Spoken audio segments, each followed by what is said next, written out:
In this episode, we speak with Donna Attanasio. She's the Senior Advisor for Energy Law Programs at George Washington University. Donna works with both private and public entities to help push grid infrastructure legislation and new standards.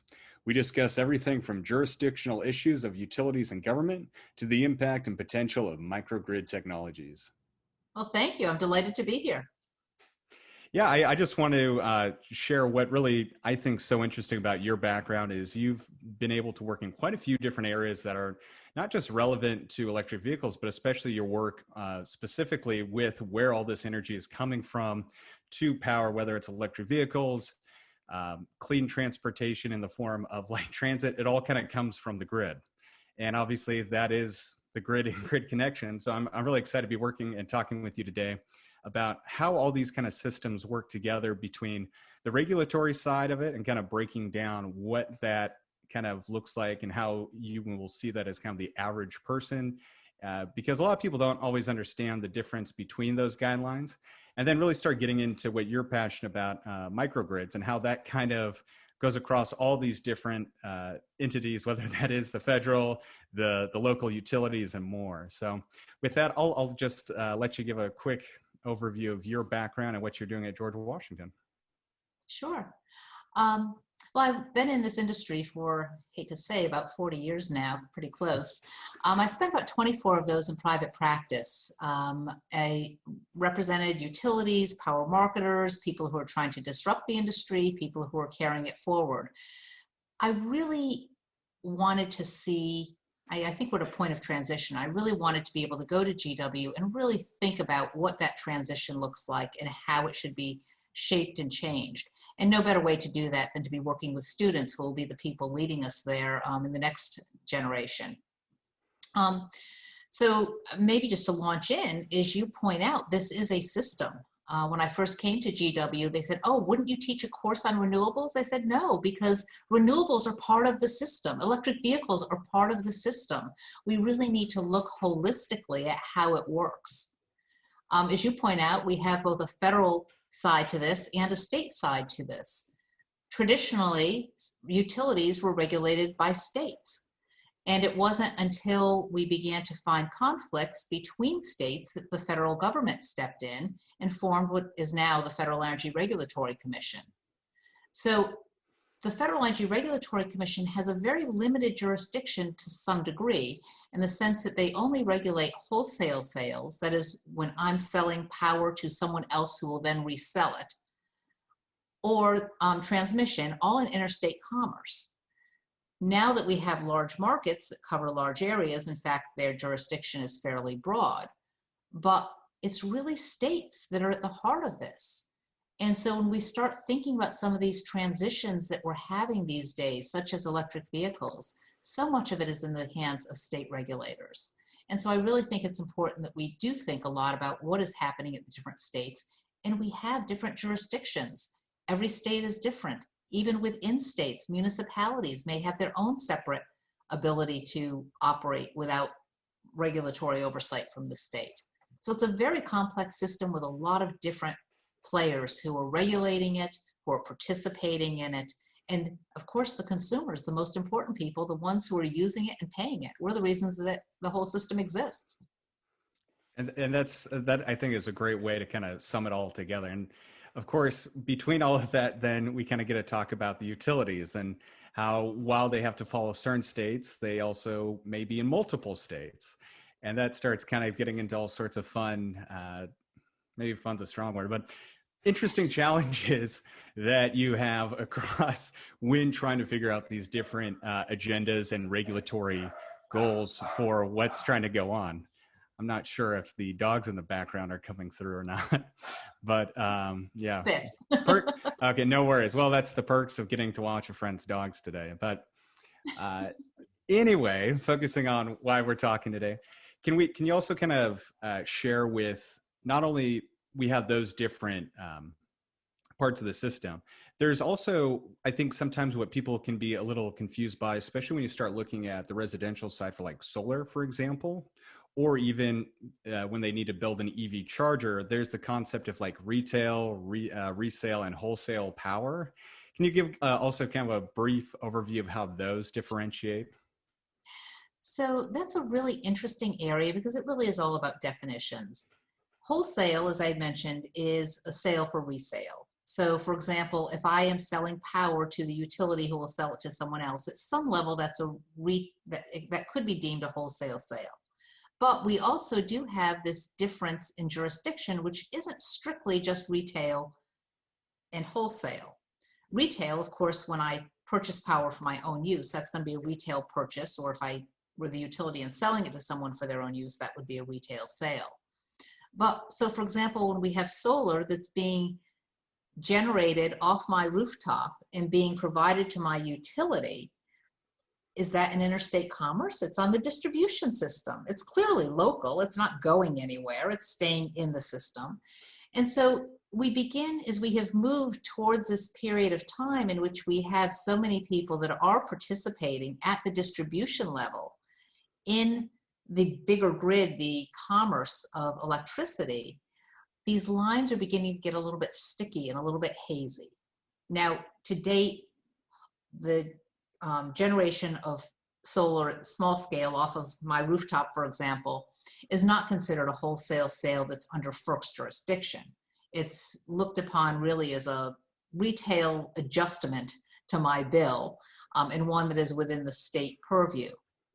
But if, for example, I were simply in the business of having a power plant in the business of selling electricity for the purposes of resale, then it might be deemed FERC jurisdictional. So it's a very fuzzy line, and it's one that we're really struggling with. The Supreme Court had to issue several decisions about this in recent years, and it's still not entirely clear. They've always made it very clear. They were dealing with the facts in front of them. So I think we're going to still see more of that happening in future years as we try to sort out where that line is. Are you starting to see? Oh, I'm I sorry. was just, may I go on and just say, this is actually a great place to talk about electric vehicles. Yeah. I won't stop you Because, there. okay. When you think about it, you're putting power, someone has a charging station, let's say it's a public charging station, owned by one of the companies that put these out, for example, on the highways, and you're using that to charge your car. Well, what is that? Did that person buy electricity to resell to you? Is that a wholesale sale? Is the transaction where it goes from the charger to my car a retail sale? This is another perfect example of why this line is so sticky.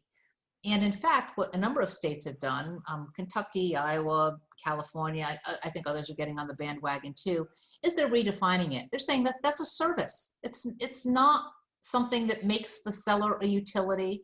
It's not in the realm of a retail sale that would be regulated by the state.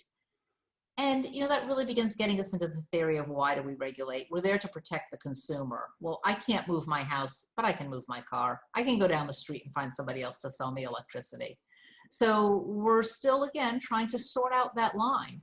But at this point in time, I think people are trying to take that out of the realm of even being a sale of electricity. Yeah, and that not to go down a different tangent, but that is kind of interesting, especially when you mention the state of California. I believe there's a few other states, but when it comes to the actual legislation of how to charge and how to rate what that's going at, they're kind of just passed a bill recently where you are charged by time versus like amount of energy, and that's had all sorts of. I think it was well-intentioned regulation, but it's getting a lot of pushback because I think it's made what for some people might be a little bit of a confusing process with having to figure out how fast their car can charge and all these other things compared to traditional fuels that are charged by the gallon by a known quantity has been adding another fun interest. Once again, using fun, I'm not sure if that is the right word, but interesting twist for sure in how this is kind of unfolding. And what I wanted to ask you about that is you mentioned going to the Supreme Court and all these other new laws and regulations that are coming up. I mean, would you say overall there's just been a huge momentum in these kinds of conversations around who owns energy and where that is kind of who that falls to? Have you been seeing momentum around that recently compared to especially when you first started teaching, or has this always been a consideration?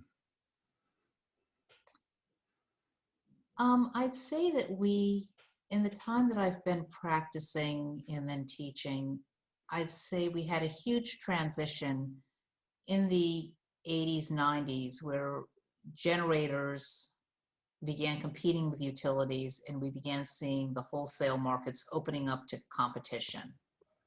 That led to a waterfall of events: open access transmission, the ability to be able to transmit your power across any utility system if they were subject to the Federal Energy Regulatory Commission, on the same terms and conditions as anyone else.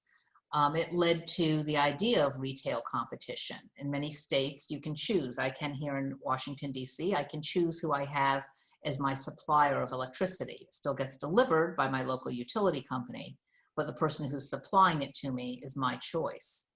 So we saw that whole transition in the 80s, 90s, into the early 2000s. A lot of that was being driven by economics. The idea that we could bring more competition to discipline the market. I think what we're seeing now is a technological transition, one that's being driven by all these new technologies. Some not so much new, but more cost effective, whether it's solar, whether it's battery storage, electric vehicles, wind, the idea of new technologies that might at some point harness tides or waves. And in order to be able to accomplish these, we wrote our laws in a certain context. The Federal Energy Power Act was written in 1935. Now, it's been amended since, but the fundamental structure is still there. So it was built for a technology that is changing. So are we seeing more? I'd say we've been seeing change really throughout my entire career. That's one of the things that makes this such an interesting area of the law. But I think what we're seeing now is that we have more participants in the market, different kinds of participants. I'm in the market because my solar panels put power out onto the grid, but I'm not in it for profit. And we're also then seeing, so it's the participants and the technology that are causing all these new questions to arise. So yes, I'd say we are seeing a lot of change, and I think they're a little bit different than what we've seen in the past. It's interesting you mentioned that, though, because it sounds like the trend and maybe the momentum has always been the same. It's always about what is the best cost and kind of the economics around it. The variable has really been around the technology, and maybe in the 90s to 2000s, it's probably more about renewables, and then really within this last decade, more serious conversations around electric vehicles. Would you say that's kind of accurate?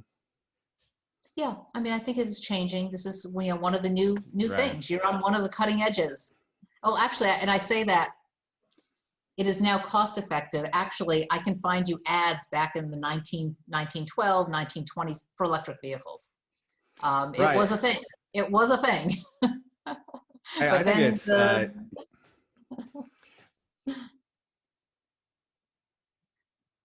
Porsche. When they first started, they offered both electric vehicles and internal combustion engine. Unfortunately, they went another route, but they've kind of come back around, and it's now an option for consumers. Well, I mean, the internal combustion engine had some market advantages.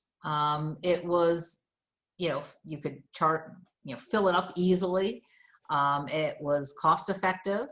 Now we're sort of swinging the other ways. It looks like there's a lot of cost efficiencies to electric vehicles. We're still have to overcome a lot of obstacles. I think there's a lot of issues that have to be managed before we can successfully move to electric vehicles. And another thing that I'd like to throw into the conversation, if I may, is this. I'm not going to stop you. Go for it. Equity. Energy equity. You mentioned that, the electric industry has always been about affordability and reliability, those types of big ideas. We can't lose that as we move towards this technology-enabled society. We can't just have electric vehicles available for the rich and expect everyone else to just figure something else out. So we do have to think about equity issues as we move forward and how we manage to keep all these wonderful technological advantages available to everyone, and continue to make energy affordable. Yeah, I think that's a great point. That is kind of the unfortunate thing is there's the majority of electric vehicles are brand new, and brand new cars are expensive. It's really trying to figure out how to incentivize, and you're starting to see cars now on the used market that really does open up a much larger audience of people, or even people who are, I would say, even financially okay. They just feel more comfortable buying a used vehicle that's more of a known entity. So, I mean, have you done any work? There's definitely been proposals around regulations, like how there's incentives for new car buyers. Is there anything that you think might be interesting for essentially ways to help electric vehicles become more affordable or more obtainable to a wider market? Well, I think the fundamental thing that has to be addressed is the infrastructure issue. Um, I don't own an electric vehicle. I live in Washington, D.C., in the city, right smack in the city. Last time I bought a car, I was living in a condo building where my parking, I actually had a spot that was reserved for me, but it was some distance from my house, and there was no way that you could plug in a car out in this alley. Where I live now, I have a public parking in front of my house. I can usually park pretty close to my house, but it's not reserved to me, and I don't have a way to really put power out there. Now, my neighbor actually moved in. They moved in recently, and they already had an electric car. So to charge their car, they run the cord out of their house, down the front steps, across the sidewalk, and plug in their car. And luckily, they're usually able to park close enough that their cord reaches. Now, they're very careful. They, cover the wire and mark it and all that. But can you imagine living in a city where you have every house you have a cord or two running out the door and across the sidewalk? That's not going to work. So I think one of the things we have to deal with, and this impacts not exclusively, but to a large extent, a number of lower income people, is accessibility for public charging. If you don't have a garage where you can charge your car every night, sort of level 1 charging, just being able to plug it into your regular type of outlet, or you don't have the capability to put in your own level 2 charger, or have, for example, an employer that has a level 2 charger, what are you going to do? You're going to be relying on a fast charger. Right now, at least where I live, there's a lot of them out on the highways. I can drive out to I-95 out in Maryland and find plenty of them. There's not a lot of them hanging around the city. And so how am I going to own a vehicle if I'm a lower income person, even if I can find the secondhand vehicle that I can afford? Where am I going to charge it? So I think we've really got to deal with that issue before we're going to be able to see the market penetration go beyond a certain level. And that is a great point. I think you kind of nailed it on the head, where even people who have been able to afford brand new Teslas, or you name it, more expensive cars, that is still the issue. And it is unto itself very cost prohibitive to get that figured out. Yeah. I think I have heard pushback from some people that there's kind of the argument that it's not ideal, but it's no different than a current gas car. You don't have a gas station you plug it into at night. Would you say there's a difference there, or is that still kind of not the most practical analogy? Well, no. I mean, I think if we get to the point where you have gas stations that you can go to and charge up quickly, that will be great, but we're not there yet. Yeah. And the fast chargers draw an enormous amount of power off the grid. So you're going to have an infrastructure. There's a lot of debates about whether utilities ought to be providing charging services or whether it should be private companies. But at the heart of it, somebody's going to have to put the power into the charger. And in most cases, it's going to come from a utility. I mean, I suppose you could set up your own microgrid, have your own generation that's going to, power your chargers, which will then power the electric vehicles. But for the most part, it's going to come from the utilities. And they've got to have the infrastructure, not just the generating plants, but the wires, the capability to bring large amounts of power to specific places where these charging stations will be erected. And those charging stations have to be throughout the city. So we're really talking about a whole new network. You think about right now, we have a network that delivers fuel to all these gas stations where you then can go with your car and pump it. Well, we need that network of electricity to be able to support this industry. The frequency and kind of the stability to know that when you go to the charge, it'll be up and running, and there's plenty of them around you. Yeah. Yeah, that's a great point and completely agree. I think a lot of the challenges for going from city to city have been solved, but as far as still driving around town, or it's just the fact of the matter is it's just not as easy or as accessible to really get to the chargers you need and when you need them. Yeah. You mentioned microgrids, and I know that for you is a very special area and something you're really interested in. Can you share a little bit about why you're so passionate about and what you've been doing currently? Sure. So first of all, why don't I start with what a microgrid is? A microgrid is really just a small distribution system. So you have to have both generation, your customer, what we call load, that is the usage of energy. You have to have boundaries around it. It can be isolated. It can operate all on its own. It could be connected to the grid, although universally the biggest use for microgrids is to electrify areas that don't have electricity. So for example, in the US, most microgrids are in Alaska, remote villages. They have nothing else. So you have generation, you have people that need the power, you have boundaries because there's nothing to connect to, and you have to be able to control it. What's happening in microgrids is that the technology has gotten cheaper. So the ability to have microgrid controllers, ones that can handle the sophistication of keeping the balance between the amount of power that's being consumed and the amount that's being generated and or stored, because you could use storage as a way to balance all this. So that's really improved. That's what's driving the feasibility of microgrids. They've been around forever, but again, they're becoming more versatile and more useful. I think there have been two real drivers of this. One is that after Superstorm Sandy, which hit the East Coast, there was a lot of interest in places such as Princeton University, NYU, other universities that had microgrids and were able to maintain power throughout the power outages. There's a sort of sense of envy. Oh, this is a great thing to have. If there's a power outage, then we will be able to get through the next one. We'll have power for our first responders. We'll have power for cell phones. We'll have power to pump gas, which turned out to be a problem in Superstorm Sandy. So I think that drove a lot of the interest. The reality that I think a lot of places are finding is that if you're only thinking about a microgrid as a backup system, it's very expensive. But there's another side to this, which is also really interesting. The Department of Energy in particular has really been leading an effort, in part through the Pacific Northwest National Labs, to really think about grid architecture. What do we need for a secure, reliable grid in the future? And one way you might be able to achieve that is with a network of microgrids. If you have different parts of the system that you can actually isolate, that, if one part is being, say, under a cyber attack, that you can isolate it, cut it off. If another piece or an area has gone down, but you can bring a piece up, well, that would be really wonderful. You could control things better. You could share resources between them when it was feasible to do it and separate them when you didn't. You could use all this distributed generation that we have now more effectively because you can balance it in these small little nodes. So just to clarify, you would see this as kind of an augmentation of the existing grid, where there's kind of maybe better data and better ability to kind of pinpoint, but at the same time, it's not like you have to tear everything up and start over.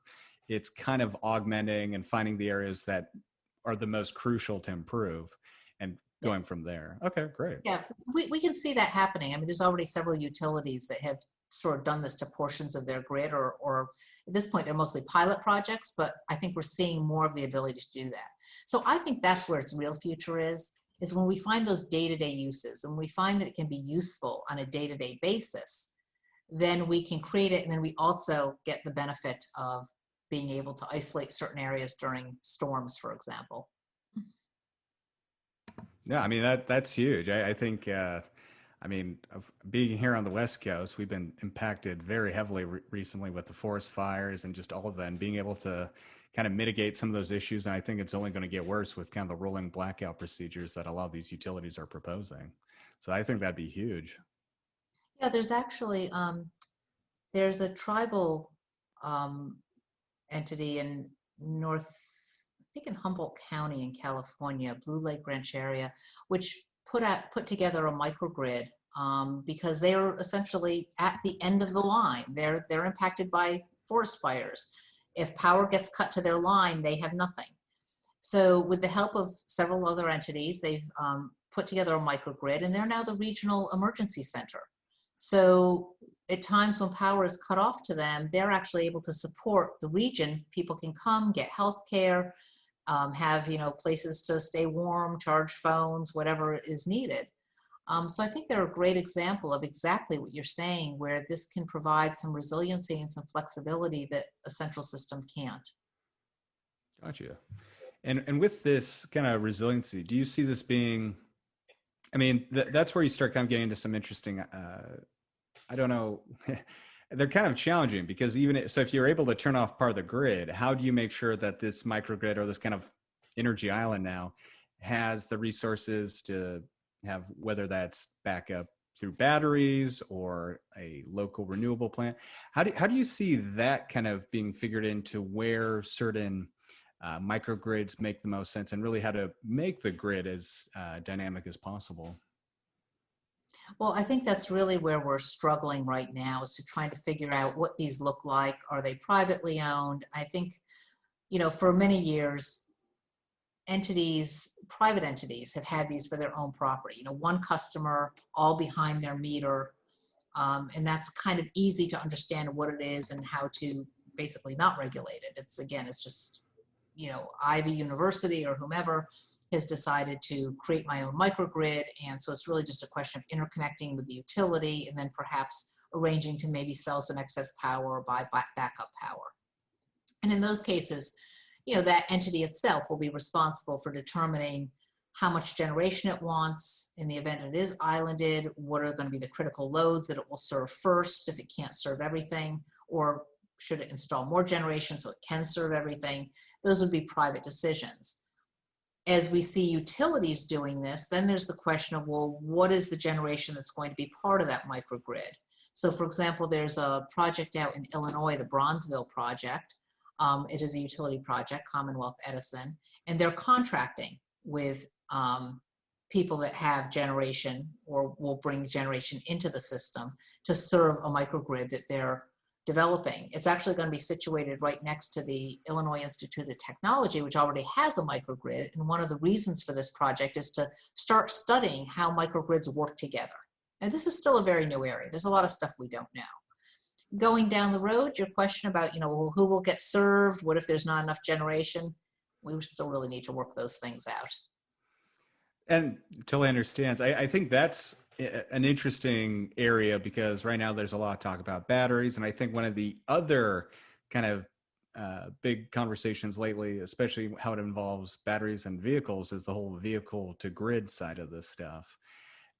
Have you worked around that, or kind of looked into that as maybe an addressable answer? Or is it really just too soon with there not being enough vehicles out there? It's interesting. I had a couple of students working on this from a international perspective, looking at it both for the European Union and for the US over the past year. So I can't say it's a work area where I've done a lot of work myself. I think there's a lot of thought in the EU about using it for grid balancing. In the US, on one hand, I hear a lot of, well, we can't even think about that, until, mostly from utilities, we can't even think about that until we have more market penetration. Whether we'll get to the point where you have the infrastructure in place that you can have this two-way flow of electricity to and from the car and the grid, there's still a lot of hurdles that have to be overcome. I mean, first of all, it has an impact on how fast the battery degrades. Who takes that hit? If I decide I'm going to sell power to the grid, is it going to be valuable enough that I'm willing to take that? As I understand it, with very few exceptions, most electric vehicles right now couldn't even do this. That is, they're not equipped they're equipped to take power in, energy, not to give it back. Yeah. So we have that hurdle to overcome. And then you've got to be able to manage all these data points. You've got power, as I said, the grid always has to be in balance. The amount of power being used, the amount that's being generated has to be kept imbalance. So on one hand, you can look at these cars, oh, this is wonderful because they can store energy. We can charge them when we have too much generation. We can discharge them when we need more. They're just, this wonderful source that, most of the time isn't being used. Most of the time they're parked. But that's a lot of cars out there. That's a lot of points that have to be managed on the grid. Right. So we're going to have to figure out how to do that. I wouldn't, I don't want to sound down about vehicle to grid technology, but I think we have a lot of hurdles to overcome before that's going to be a piece of an active part of our grid. Have you ever worked with, it's called the Smart Electric Power Alliance? Yes, I know them. Okay. Yeah. I recently had Erica on as a guest, and we were kind of talking about this pretty in depth. For her, vehicle to grid is kind of microgrids for you. And I completely agree that is kind of an area where it's really hard to figure out how this scales other than maybe on a residential level. Like if I personally have, I think like the only one is a Nissan Leaf. But let's say I have a Nissan Leaf, the power goes out. I can use that to power my house. But then if my neighbor or someone else wants to use it, that thing's going to be dead in an hour or two. What she was kind of mentioning that I thought was really made a lot of sense was to kind of leverage bus systems for these larger cities who have naturally just larger batteries and are looking to move to an electric fleet anyway. And then you can kind of have them in a central area. And I think to start, that's probably going to be the only way you can kind of do this at a large enough level to do the load balancing, like you mentioned, and just do it in just a consistent enough way for these smaller grids to stay active. Yeah, now fleets are obviously one of the first areas that you would always go to for any of these, just because large concentration in one place, one sophisticated owner, presumably, that you can deal with, as opposed to trying to educate, 100 homeowners. So Right. no, I completely agree with that. But again, we have to overcome all those little hurdles along the way. So with this change to microgrids, I mean, traditionally, especially out here on the West Coast, you go for a drive and you'll just see the massive power lines that go on and on into the horizon. Where do you see this like change happening? Is this going to be through new lines put underground to kind of connect and fit these cities together in smarter ways? Or how do you see, or what trends are you seeing as kind of the first steps that are taking towards filling these gaps? Well, as you pointed out, a lot of this doesn't require a lot of restructuring of the grid. I mean, microgrids are pretty much, we're thinking about them largely at a distribution level. So existing distribution systems just with different relays, different switches, different abilities to isolate and manage. And we're seeing some of that happening already from utilities, then integrating in the distributed energy resources at the appropriate places so that you're able to power it. Those big transmission lines, I mean, I don't see them going away. I don't see us completely getting rid of central generation. But I think the growth is more likely to be more distributed generation, more of these smaller resources, greater ability to take advantage of renewables. Gotcha.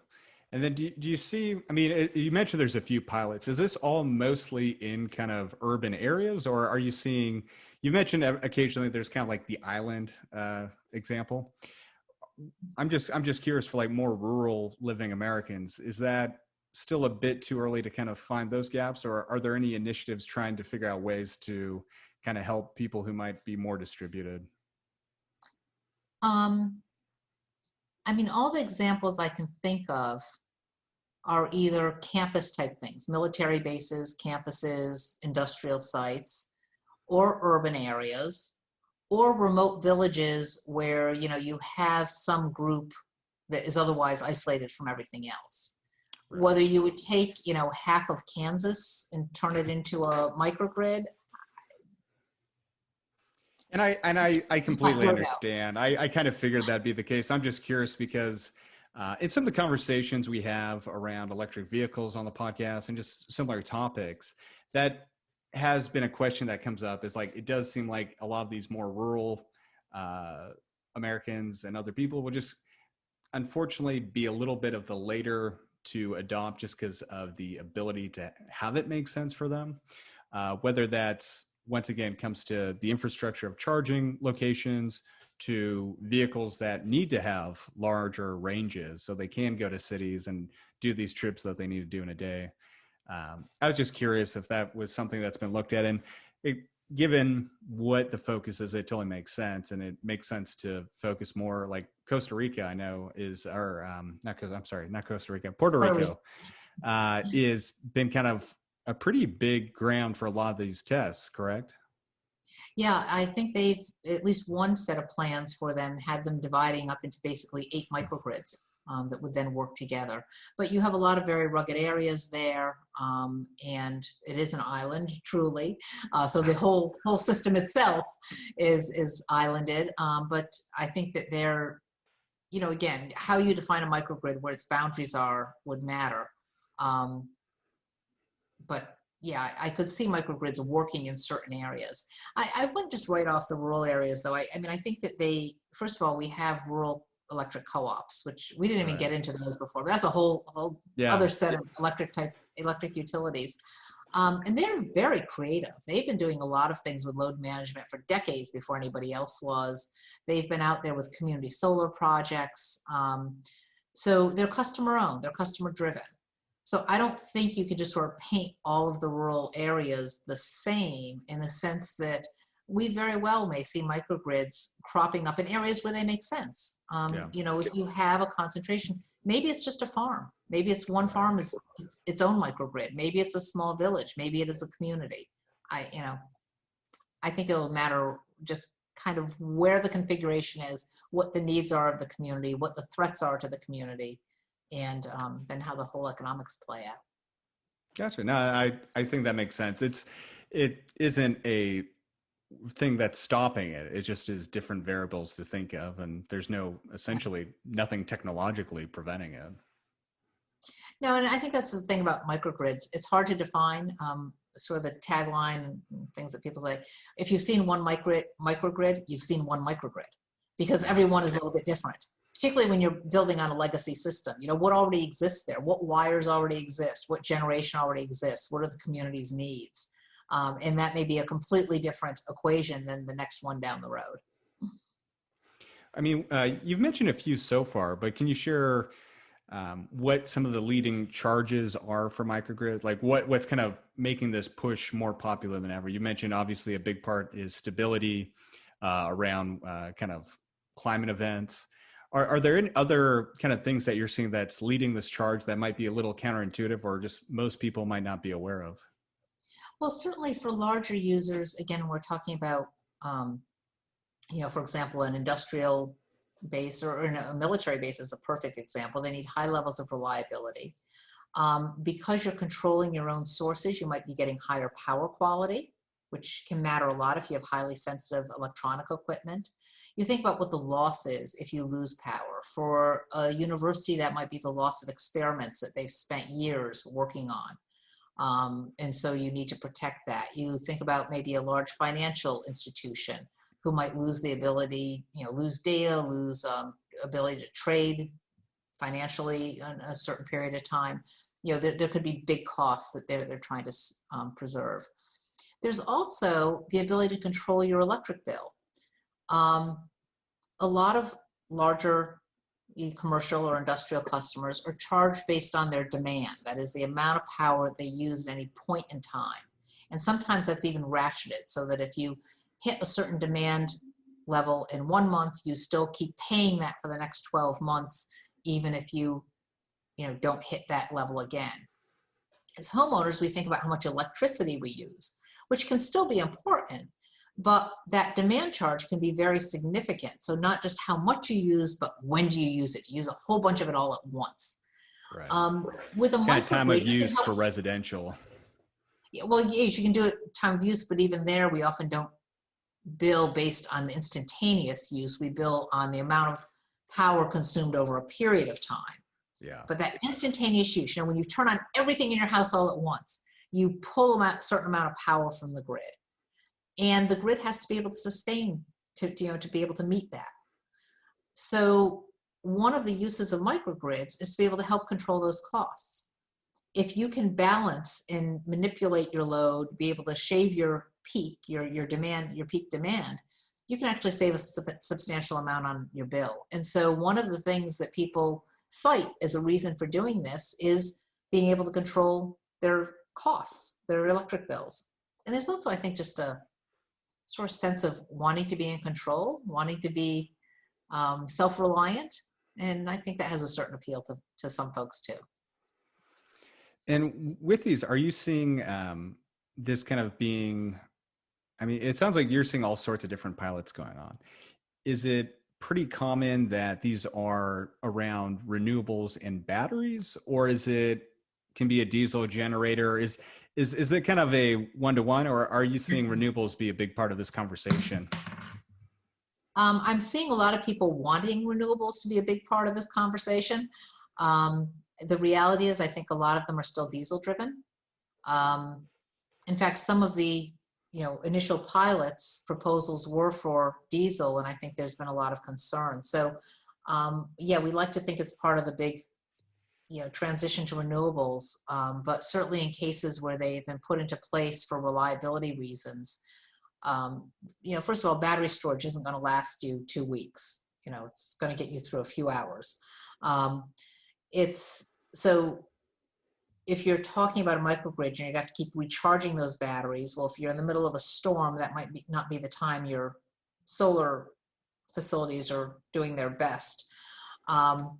So often it is a system that has some other kind of resource. It might have, for example, combined heat power, which can be an advantage because you might be able to use the heat productively as well as the electricity. And so you're making efficient use of a fossil fuel. We might be seeing more with fuel cells going forward in the future. So I'd say it's still up in the air combinations. Certainly there are a lot right now that are really based around either diesel or combined heat power. But certainly there's an opportunity there to be able to use renewables more effectively. Yeah, I think the trend just seems to be it's around that cost, and what makes the most sense in that case is kind of the big driver. Would you say that's still kind of the case no matter? Yeah. Cost and need. Yeah. Yeah. I mean, right now, obviously, we've mentioned weather has been a big part of what's going on. The other part of this going into 2020 and who knows how much longer is obviously COVID. How have you seen that kind of impact your conversations around energy and microgrids? I haven't seen a direct impact, but when you just think about what's happening, we are using electricity differently now. The reliability here in my home matters. Previously, I only had a wireless computer, and now I have one that's hardwired because I need to have reliability. Similarly, this is all dependent on my electric system. So it's going to matter a lot more to me if I'm losing power in my neighborhood because trees are hitting wires than it did previously. I mean, yeah, you might lose a refrigerator full of food, but now, I mean, there are people in my neighborhood that are, working on very, very important things. Yeah. And they need reliability. So I think that down the road is going to be one of the impacts. I think we're going to see a lasting movement towards telework, because I think people are finding there's some flexibilities here. There's a lot of savings and not going into the city every day, commuting, saving commuting costs. But that's going to require some attention to the electric system. Kind of a shift from commercial load to more still in the residential, kind of just continuously instead of seeing those peaks in the morning and afternoon. Yeah. Yeah. A lot more people are home. With that, I mean, we've talked a lot about microgrids. We've kind of mentioned how that impacts other areas like EVs and renewables. I mean, outside of microgrids, what kind of technologies or anything that you're seeing on the horizon that you're really excited about? Well, I mean, I think the whole area of storage is, for many years, people couldn't say the word storage without saying the Holy Grail. I think we still need to see improvements, both in terms of the longevity, but also the supply chain.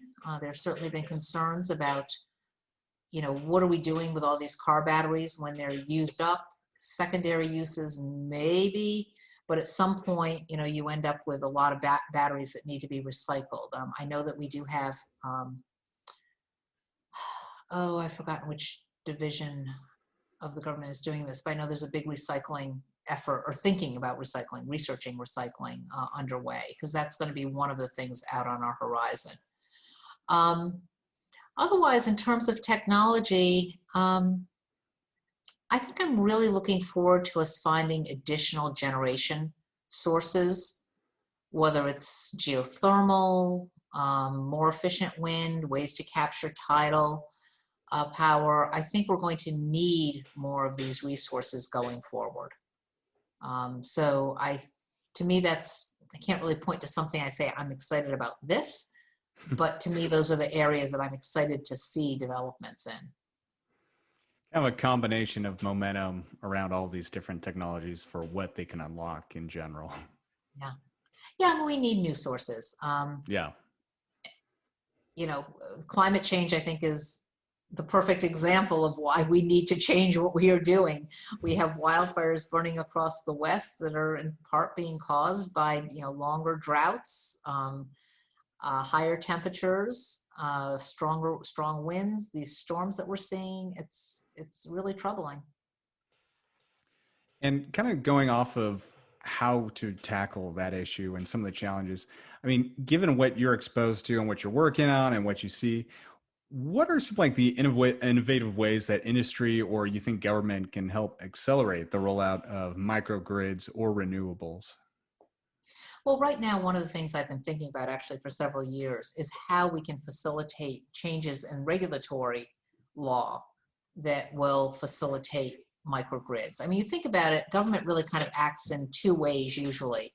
One is either they are providing incentives. So for example, you know, you have a subsidy for an EV, or you have a grant program for microgrids, tax breaks. Actually, we do a lot of our energy policy through tax law.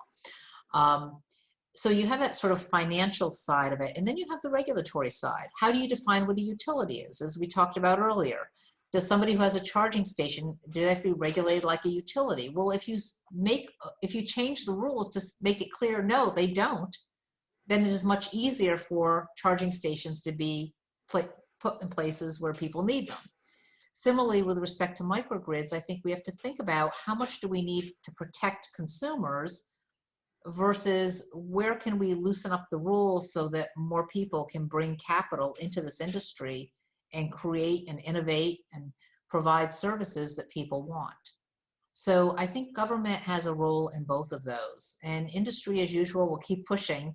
You know, when I started in this industry, it was the industrials who were coming in and saying, we want more competitive power generation. We want the ability to move our power across systems. The industrials were a big player in that. With kind of the regulation side of that, do you think part of that is due to just more education, more kind of pilots to kind of prove themselves to help accelerate those changes in regulation, or is that kind of just the current momentum of those?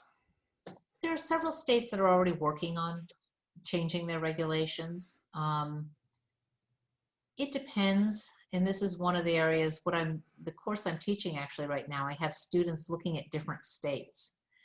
And we see very different approaches. I think in every state there's room for microgrids, but in some states they will be utility owned, basically just part of the utility system. Other states that are already looking at are already in the midst of having more competitive models might be more willing to allow people to create microgrids that then sort of plug into the system as opposed to being utility driven. So I don't think that there's any state that can't have microgrids, but I do think that how they decide to regulate them will determine what they have, who owns them, and who is being served by them. It really goes down to, I think a lot of people think about regulation as protecting consumers. Really, when we look back to the start of this industry, the idea of the regulatory compact under which we operate was industrial. It was the utilities that push this idea that give us a monopoly so that we can earn a rate of return and protect our investment. And in exchange, we'll allow regulation to assure that we don't abuse consumers. That was Samuel Insull's big speech to the predecessor to EEI. It was an idea that was being pushed by industry. So I think now we've been working under that model for many years, and under it, we've made great strides. I mean, in the US, for the most part, we have universal service, and it's mostly affordable. There's a huge energy burden for some people, and we are still working on that. Obviously, it's not completely affordable, but it's relatively inexpensive given other, types of things that we need. And so we can't lose that idea of accessibility and affordability, and how different states will strike that balance between allowing innovation, allowing different people to come in and provide their capital, bring their capital to the market, create microgrids to serve consumer needs, and at the same time, make sure we're not leaving other people paying, shifting costs to them unnecessarily, or leaving them with higher burdens. We've got to figure that piece out, and different states will take different approaches to that problem. Yeah, and it's definitely a pretty serious balancing act, trying to figure out how those work together and where to kind of draw the lines on certain parts of it. You've mentioned a couple of times, and obviously this is a big part of your background, is your teaching. Can you share a little bit more about what you're doing at George Washington University and some of the stuff that your students are working on currently? Yeah, well, to be clear, teaching isn't really primarily what I do. But because of the things I'm working on, there was an opportunity to get an appointment as an adjunct professor. And so I do teach. I've been teaching at least one course a year, sometimes little bits and pieces of other ones. And they're all ones that are at this juxtaposition of the environment and energy and new technology. We're really trying to see those projects come together. And then the other thing that I'm doing is I'm doing a lot of research projects in which we're trying to focus on a lot of interdisciplinary work. So I've got several projects going with other schools. One, we're looking at energy equity for low-income residents, where we're trying to go out. We have a center for community engagement. We're using their knowledge to help understand what the community might need, and then think about what kinds of changes can we bring, whether it's regulatory, technological. We have a smart grid lab over our engineering school. How do we bring these pieces together to be able to solve some of these problems? I'm also working on another grant we've just started where we're looking at wildfires in Alaska and the intersection of reliability, electricity, and health. Because again, all of these things come together. You need electricity for healthcare. If your electric system is causing wildfires, that's again circling back to your problems both with reliability and with health. There's a lot of intersections here, and we're really trying to get our hands around what the problem is and frame it in the first phase of our research, and then hopefully we'll move on to being able to provide some solutions. And as I said, we're also looking at disasters. How do you better prepare for them? So there's a lot of areas in which these so overlap. We have many issues to deal with. And so my research is looking at those areas and trying to bring them back to the classroom. And definitely, I think that's great. So I appreciate you sharing that with us. I think one area that's also really interesting is you kind of mentioned the component of like, how do you make this accessible to everyone? How do you make it easier for people to really take advantage and get cleaner air, get more stability in their own healthcare through having a grid that's working? What do you think are some of the areas that you've seen that really make that successful, like make it easier for people to see that equality in their energy providers and get better access around that? Well, one of the programs I've been very excited about, and I don't really view this as a technology because it's just a different application, but community solar or shared solar. So this is the idea where you have rather than everybody having solar on their rooftop, which again doesn't work for a lot of people who are renters, who may not have adequate roofs, who may not be planning on staying in the same place for very long. They may not have the ability to have rooftop solar. And even if you gave it to everybody for free, it still might not be able to meet a lot of the community's needs. Community solar is the idea that you can put the solar on any roof that works, or any place that works. Doesn't have to be a roof. It could be a ground mounted system. And then the credits from, when the power is being generated from that project, it's going to the utility. The utility is creating billing credits. That is, rather than paying cash, it's creating credits. And you can allocate those to anybody who's on that utility system. Really love to highlight the work that there's a law firm, Nixon Peabody, here in DC. Well, they're in many places, but their DC branch actually started a subsidiary. I think it's called New Community Solar Partners. And what they did was they put solar on the rooftop of their office building downtown, and they're allocating the credits to a low-income housing facility in a different part of DC. Building on that, and what they did was they were able to figure out how they could use the financing, certain grants, as well as selling their SRECs in order to be able to create the financing needed for the project.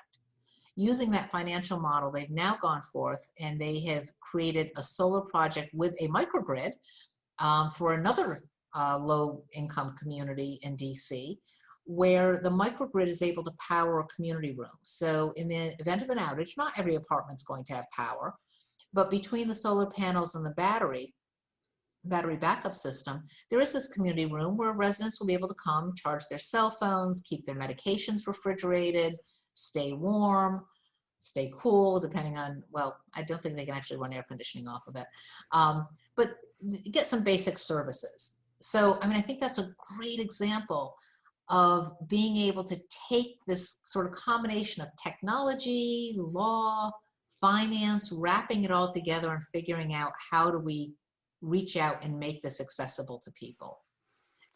The reality is, if you're poor, for the most part, you just think about, how do I pay my bill? But I think it's really important to be able to help people also understand that if they're getting their power from, say, coal-fired plants, that's having an impact on, say, the asthma of your child, the health impacts of the people around you, and sort of helping to be able to make them part of the solution. Yeah, it definitely seems like community solar does offer a really easy way to kind of be flexible and kind of achieve these things versus maybe a larger project that, it sounds like it's a bit of both. You can do utility scale community solar projects, but then you also have this flexibility like that law office where you can kind of do it in the city if you just have an unused rooftop space, and really start kind of opening this up to a lot more people. So I think that's definitely a great thing to draw more attention to. Yeah, frankly, I'd love to see a lot more utility scale projects too. From a cost effectiveness perspective, it's probably much more cost effective to build a big utility scale project than it is to put solar on everybody's roofs. But every little bit helps. So however it gets onto the grid is a good thing.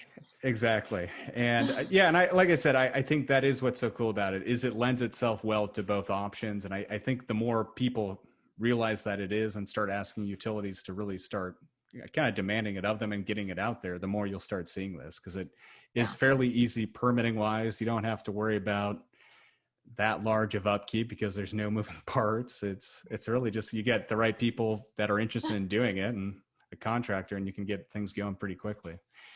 But it does require laws to enable it. So that good call out, valid call out.